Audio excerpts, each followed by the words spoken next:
bienvenue pour un nouvel épisode de podcast pour t'aider à cheminer vers ta nouvelle vie professionnelle. Aujourd'hui, j'ai envie de vous parler d'un mot qui revient souvent dans les conversations, surtout quand on cherche sa voie, qu'on a l'impression un peu de tourner en rond, c'est l'ikigai.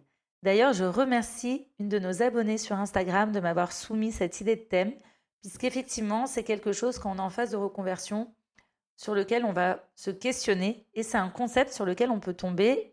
Et c'est vrai que ça peut être un peu flou ou compliqué à appréhender. Donc l'idée du podcast, c'est de vous expliquer ce qu'est concrètement l'ikigai, en quoi ça consiste, et on va essayer de le compléter ensemble à travers cet épisode. J'aimerais aussi dire que c'est un sujet qui me tient à cœur parce que moi aussi, j'ai eu des phases de doute où je me suis demandé qu'est-ce que je fais là? Est-ce que ça a vraiment du sens? Est-ce que je suis à ma place? Par exemple, je me revois très bien aller à mon ancien poste en mode un peu pilote automatique dans la voiture à me demander mais qu'est-ce que je suis en train de faire? Pourquoi j'y vais? C'est quoi le sens de tout ça en fait? Et j'arrivais pas à l'époque à répondre à cette question. Je connaissais clairement pas les notions d'ikigai, d'alignement, etc. Enfin voilà, j'étais complètement éloignée de ça. Donc si cet épisode peut permettre à des personnes qui sont aussi paumées que je l'ai été à se reconnecter un petit peu à ce qui les fait vibrer, eh ben, j'en suis très contente. Donc, pour commencer cet épisode, on va essayer de comprendre ensemble qu'est-ce que c'est que l'ikigai. Alors, l'ikigai, c'est un mot japonais qui signifie raison d'être ou ce pourquoi la vie mérite d'être vécue. En fait, il faut savoir qu'au Japon, c'est un peu un art de vivre. On va retrouver ça comme une façon en fait d'être bien dans sa vie, de se sentir aligné, de sentir que ce qu'on fait a un impact, a du sens pour nous et pour les autres. Ça rejoint un petit peu les notions, vous savez, de zone bleue. Les zones bleues, ce sont les zones sur Terre où on compte le plus de centenaires. Et en fait, c'est des zones où on a été répertorié les points communs de ces personnes qui arrivent à aller comme ça en très bonne santé jusqu'à 100 ans. Et donc, je ne vais pas énumérer tous les points communs, je pourrais en faire un autre épisode si vous le voulez, mais parmi ces points communs qu'ils partagent, il y a cette notion de savoir pourquoi est-ce qu'on est là, ce qu'on fait, le rôle qu'on a au sein de notre communauté. Et donc, ça rejoint cette notion d'ikigai, de raison d'être. En Occident, le concept, il est souvent représenté par un diagramme à 4 cercles. On a essayé de le conceptualiser pour réussir un peu mieux à se l'approprier. Parce que c'est vrai qu'en Occident, on aime les concepts, on aime théoriser les choses, et ça aide quelquefois à mieux comprendre ce qui peut paraître un petit peu intangible.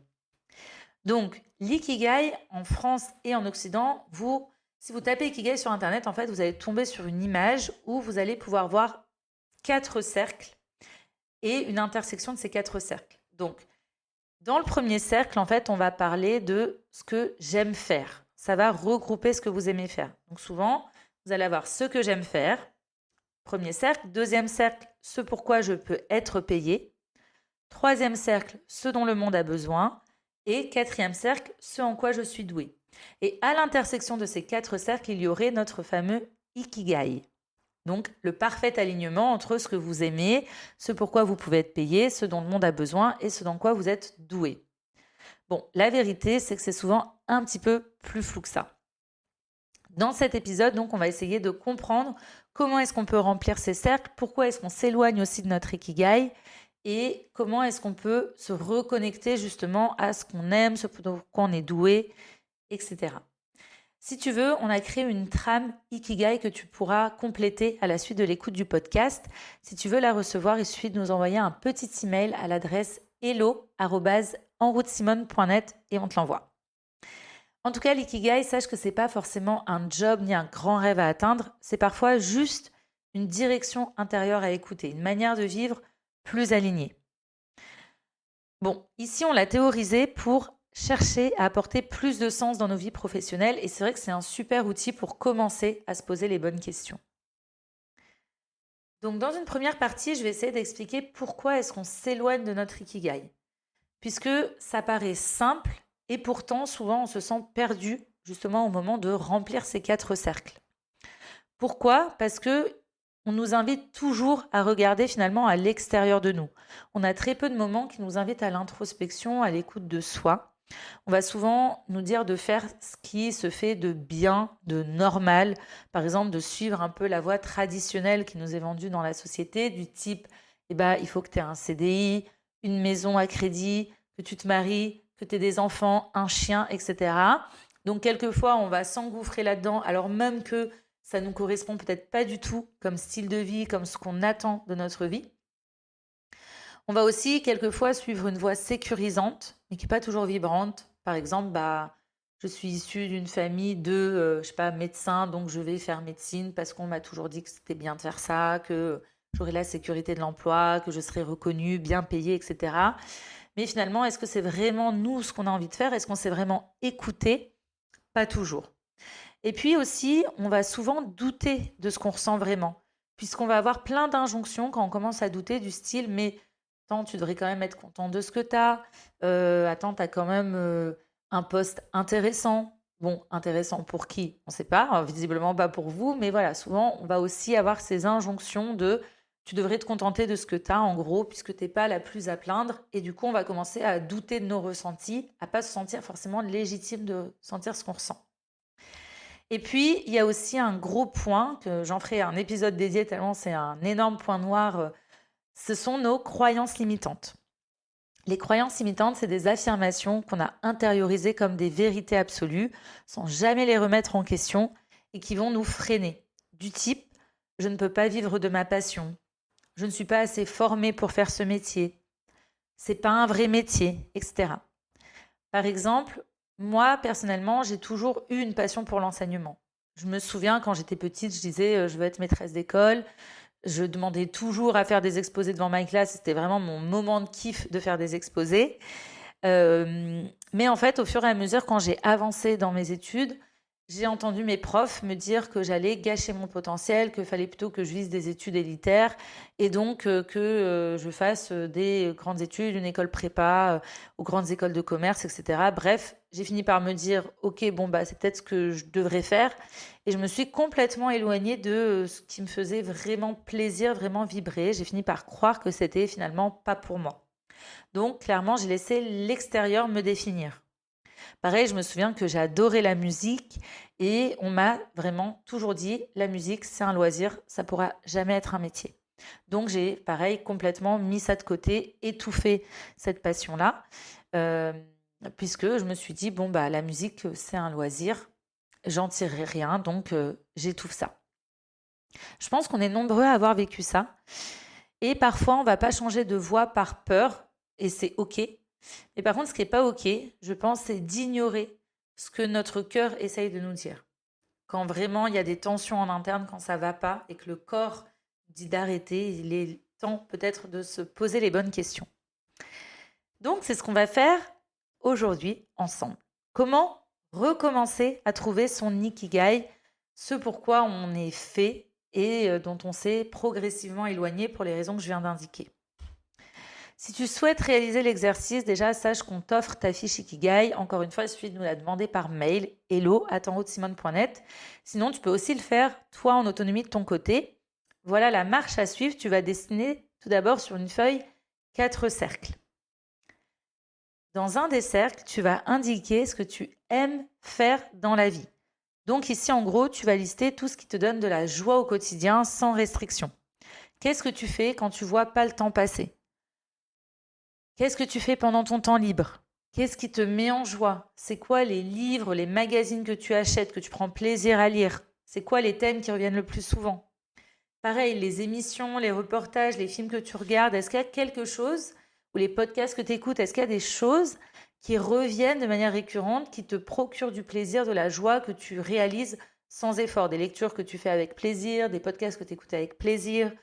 J'espère qu'en route Simone t'en fait partie. Des livres, enfin voilà, essaye de réfléchir à c'est quoi en fait les moments où tu vois pas le temps passer. Moi, par exemple, quand j'ai des discussions profondes avec des amis, je ne vois clairement pas le temps passer. Même je me vois des fois avoir la réflexion de ah, j'aimerais que ce moment s'éternise, dure pour toujours, tellement je me sens bien. Toi aussi, essaie de repérer ces moments où tu es en état de flow, cet état où finalement tu vois pas le temps passer, tu pourrais continuer de faire ça pendant des heures et tu n'as pas envie que ça s'arrête. Ce qui peut t'aider aussi ici à savoir ce que tu aimes faire dans la vie, parce que peut-être que tu n'as pas cette occasion d'être dans ces états de flow.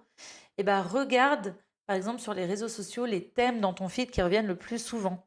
Puisque les réseaux sociaux sont bien faits, c'est-à-dire qu'ils vont te montrer des choses qui te plaisent, qui t'attirent, pour lesquelles en tout cas tu portes ton attention. Qu'est-ce que c'est? Est-ce que c'est des voyages qu'on te montre le plus régulièrement? Est-ce que c'est de la cuisine? Est-ce que c'est du sport? Est-ce que c'est des animaux? Enfin bref, voilà. Essaye de prendre un petit pas de recul par rapport à tes réseaux sociaux, par exemple, et te demander, bon, ils me connaissent mieux que je me connais, qu'est-ce qu'ils ont à me dire sur les choses que j'aime en ce moment, sur les choses qui m'intéressent en ce moment. Dans un deuxième cercle, ici, tu vas venir inscrire tes talents. Donc, tu vas lister tout ce que tu sais bien faire, que tu apprends facilement, les rôles dans lesquels tu te sens bien. Par exemple, est-ce que tu es le clown de service? Est-ce que tu es le médiateur, celui qu'on appelle quand il y a un problème pour demander conseil, pour avoir une réconciliation? Est-ce que tu es Madame Répartout? Par exemple, on t'appelle quand il y a une petite bricole à faire, quand quelque chose est cassé, etc. Voilà, vous y pensez peut-être pas toujours consciemment, mais il y a certainement de nombreuses choses pour lesquelles on te complimente. Par exemple, tu peux être une très bonne cuisinière, être hyper douée en dessin, savoir jouer parfaitement d'un instrument, etc. Ou ça peut être aussi par rapport à des qualités humaines. Par exemple, on peut dire de toi que tu es une personne toujours à l'écoute, patiente, bienveillante ou encore altruiste, etc. Essaye de repérer comme ça les domaines dans lesquels tu as des aptitudes spécifiques. Pour t'aider, là encore, on a un test zone de génie qui est offert, qui est toujours en barre d'infos de tous nos podcasts, que tu peux récupérer gratuitement et qui t'aide à percevoir ce dans quoi tu es naturellement doué. Donc, n'hésite pas à le télécharger si ça peut t'aider à compléter ta zone de génie, tes talents naturels dans ce deuxième cercle. Dans le troisième cercle, c'est le fameux cercle de ce pourquoi tu peux être payé. Donc ici, c'est intéressant de faire le point sur tes compétences professionnelles. Aujourd'hui, quelles sont tes missions au quotidien pour lesquelles on te rémunère? Quels sont aussi les autres services pour lesquels tu pourrais prétendre être payé? Par exemple, si dans tes talents, tu as mis que tu étais une excellente cuisinière et qu'en plus de ça, dans ce que tu aimes faire, tu adores faire ça, peut-être que tu peux te dire, potentiellement, je pourrais monétiser cette activité. Tu pourrais commencer, par exemple, à vendre tes pâtisseries sur Instagram.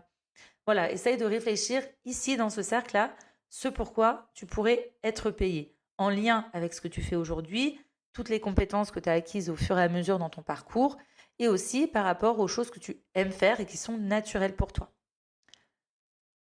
Enfin, dans un dernier cercle, ici, tu vas indiquer ce dont le monde a besoin à tes yeux. Parce que trouver sa raison de vivre implique également d'être en accord avec son environnement et le monde qui nous entoure. Donc, il faut que tu te poses la question à un moment de c'est quoi les causes qui t'animent? Comment est-ce que tu aimerais contribuer, aider? Pourquoi? C'est quoi les fléaux, les situations qui te mettent en colère, par exemple? Donc ça va t'aider en fait à mettre du sens aussi dans ce que tu fais. Et la situation qui t'épanouira le plus, c'est donc celle qui va réussir à faire le lien entre ces 4 axes. C'est l'intersection entre passion, mission, profession et vocation. À partir du coup des éléments que tu as listés dans chacun des cercles, tu vas te demander qu'est-ce qui est vraiment essentiel pour moi dont je ne pourrais pas me passer.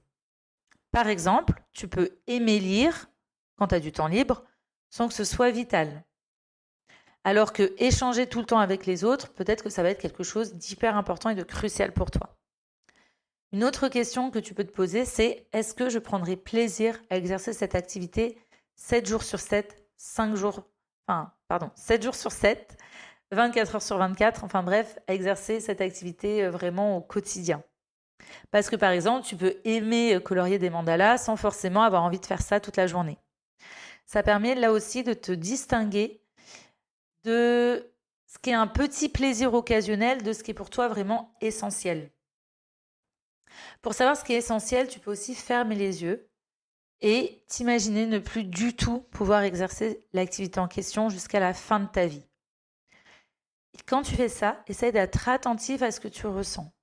Est-ce que tu ressens un réel manque, un mal-être, ou finalement, est-ce que tu ressens pas grand-chose? Voilà, fais ensuite des liens entre ces éléments essentiels. Est-ce qu'il y a des ponts, des résonances? et réfléchis au sens commun entre ces éléments. C'est certainement ici le cœur justement de ton Ikigai, la contribution au monde que tu souhaites apporter par ta singularité. Par exemple, peut-être que grâce à tes talents de maquilleuse, tu rends les gens beaux, tu les aides à s'accepter et à s'aimer, et donc tu contribues au bien-être et à l'esthétisme dans le monde. Tu vois, c'est dans ce sens-là qu'il faut le voir. Si tu as un peu de mal à te lancer, si tu n'arrives pas trop à voir, je sais que quelquefois, c'est intéressant d'avoir un exemple pour bien comprendre ce qui est attendu. Donc, je vais ici te partager mon Ikigai quand j'ai fait le travail. Par exemple, moi, ce que j'aime faire, c'est apprendre, écouter des podcasts, avoir des discussions profondes, discuter et conseiller mes amis, ma famille, mes étudiants, comprendre la psyché humaine et ses implications dans nos vies et transmettre. Par exemple, là, je suis en train d'enregistrer ce podcast, c'est quelque chose que j'aime faire. Mes talents, ce sont mes capacités de communication interpersonnelle, mes capacités sociales.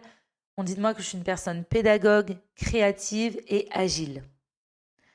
Ce pourquoi je peux être payée via ma transmission de savoir, l'enseignement, mes conseils aussi. Ce dont le monde a besoin, selon moi, c'est d'avoir des personnes éclairées, conscientes d'elles-mêmes, alignées, pour, in fine, plus de paix, plus de joie, que chacun soit à sa juste place et dans son rôle pour avoir un vrai vivre ensemble harmonieux. Voilà. Et donc, quand j'ai recoupé en fait ces différentes informations, je me suis rendu compte que En route Simone créait cette mission-là avec En route Simone d'aider les femmes à se réaliser pleinement, à être alignées avec qui elles sont, à faire le point sur ce qu'elles aiment, ce qu'elles ont envie de faire et apporter leur contribution au monde, ça faisait sens. Donc voilà, je t'invite vraiment aussi à faire cet exercice. Ça peut vraiment t'aider quand tu te sens complètement perdu à remettre un petit peu de sens. C'est pas quelque chose qui est facile parce qu'encore une fois, quelquefois, tu vas encore être pollué entre guillemets par les injonctions. Par exemple, tu vas peut-être instinctivement vouloir écrire quelque chose et puis te sentir bloqué encore en te disant bah non, je dois pas, il faut pas que j'écrive ça, etc. Et ce que je t'invite à faire, c'est que quand tu as une petite voix comme ça qui arrive, essaye de prendre un moment pour ressentir dans ton corps, ok, si je mets que j'aime chanter et que je ressens une petite tension, est-ce que c'est une tension de l'extérieur, de parce que souvent peut-être on s'est moqué de moi, peut-être on m'a dit que ça c'était pas bien, que c'était pas louable, pas noble, bref, peu importe ce que vous mettez derrière. Est-ce que la tension elle vient de là et donc c'est pas vraiment une tension interne mais c'est une pression externe? Ou est-ce que c'est effectivement une tension interne puisque finalement c'est pas vraiment ce que j'aime, mais au contraire je le mets parce que ça fait bien. Voilà, essayez de ressentir aussi et d'être dans cet état de non-jugement vis-à-vis de vous, de ce que vous aimez. Dites-vous que voilà, cet exercice, il est pour vous, il est là pour vous aider à vous guider et à cheminer vers quelque chose qui pourrait mieux vous correspondre. Donc ne vous mettez pas de limites. Et je vous propose un petit exercice guidé justement pour vous aider à vous détacher de ces limites et à être dans une forme de non-jugement en vous posant les bonnes questions. Donc je vous invite à fermer les yeux et à vous mettre dans un endroit calme. Si vous êtes en voiture, vous pouvez revenir sur cet épisode plus tard, il n'y a pas de souci. Ou laisser les images venir, voilà, sans fermer les yeux évidemment. On n'a pas envie de causer un accident, mais forcément quand je vais vous dire ça, il y a des images qui vont venir dans votre tête. Essayez de vous en souvenir. Donc je vais vous poser quelques questions et je vais vous laisser simplement venir les réponses sans jugement. Première question, quand est-ce que tu t'es senti fière pour la dernière fois? Quand est-ce que tu as oublié le temps qui passe?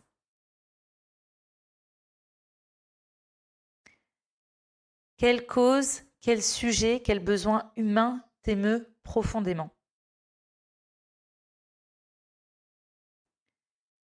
Si tu avais 1 an de liberté totale, qu'est-ce que tu ferais? Voilà, je t'invite à prendre une grande inspiration et à accueillir ce qui est là.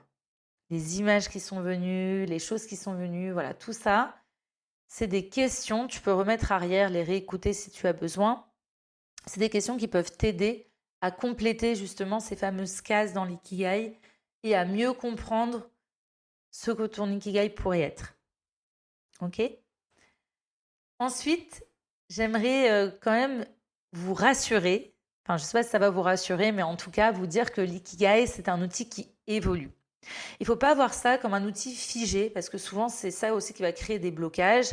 Voilà, moi, ce que je crois profondément, c'est que l'ikigai, il est vraiment pas figé, il évolue, et heureusement, d'ailleurs, tant mieux. Ce qui vous fait vibrer à 30 ans ne sera pas forcément la même chose à 45 ans, puisqu'entre-temps, il y a 15 ans qui se seront écoulés, et peut-être que les rencontres, les, les chemins de vie que vous aurez pris, les choses que vous aurez appris, etc. Il y a plein de facteurs qui peuvent venir influencer et faire bouger votre ikigai, et c'est tant mieux. L'important, encore une fois, c'est de rester à l'écoute et de revenir régulièrement à soi.